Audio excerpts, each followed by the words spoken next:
Bea Alonzo may bago ng boyfriend. Ito ang revelasyon ng talent manager at showbiz reporter na si Ogie Diaz sa kanyang latest vlog na showbiz update nitong June 13. Usap-usapan ngayon sa social media ang ibinalita ni Ogie Diaz sa kanyang latest vlog na di umano ay may bago ng boyfriend ang aktres na si Bea Alonzo. Bagamat di kinumpirma, ay sa patanong idinaan ni Ogie ang paglatag ng balita, anya, gaano katotoo na may bagong boyfriend na si Bea Alonzo?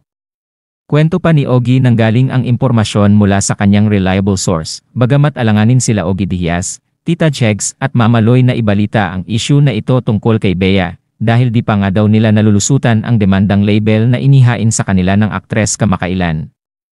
At baka masundan pa ulit ito ng panibagong kaso, pero nagtawanan na lang sila at sinabing wala naman libelous sa ibabalita nila. Magandang senyales pa nga daw ito na naka-move on na ang aktres sa nakaraang relasyon kay Dominic Roque dahil may bago na itong boyfriend ngayon, kung totoo nga ang chismis.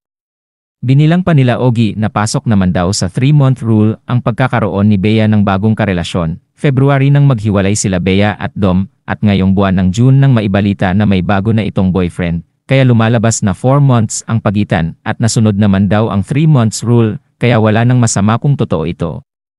Iginiit din ni Ogie na masaya sila kay Bea kung totoo man ang balitang ito kahit pa may issue sila sa aktres sa aspetong legal. Ani Ogie, magandang balita ito lalo't pat okay na rin naman daw si Dominic sa kasalukuyan at nananatiling magkaibigan pa rin ang dalawa.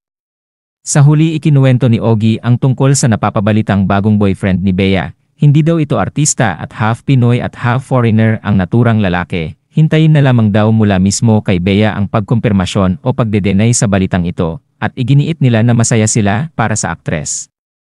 Samantala kahapon din sa 24 oras ay naging pasabog naman ang revelasyon ni Bea Alonzo sa naging interview niya kay GME Entertainment reporter Nelson Canlas para ipromote ang bago niyang seryeng Widow's War. Bahagyang natanong ang tungkol sa hiwalayan sa nakaraan niyang relasyon. Pagbubulgar ni Bea hindi siya ang nakipaghiwalay kay Dominic kundi si Dom ang nakipaghiwalay sa kanya na ikinagulat ng lahat, bagamat ayaw ng pag-usapan ni Bea ang detalye bilang pagbibigay ng respeto sa naging relasyon nila ng aktor. People forget na ikaw yung nakipag-break eh. Ikaw yung... That's false.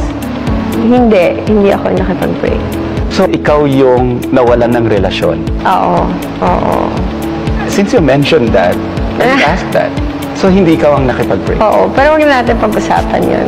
Agad umani ng samot-saring komento ang revelasyon na ito ni Bea mula sa mga netizens. Baka daw na insecure si Dominic sa yaman ni Bea, kaya nakipag-break at di na itinuloy ang kasal. Sabi pa ng isa, wag nalagyan ng mali siya, ang importante okay silang dalawa, hindi nagsiraan or nagdrama, yung mga nakisawsaw na walang alam lang ang nagpalaki sa break-up nila. Baka meron pa silang mga bagay na dapat priority kaya naghiwalay and sa huli sila pa rin, just let them be.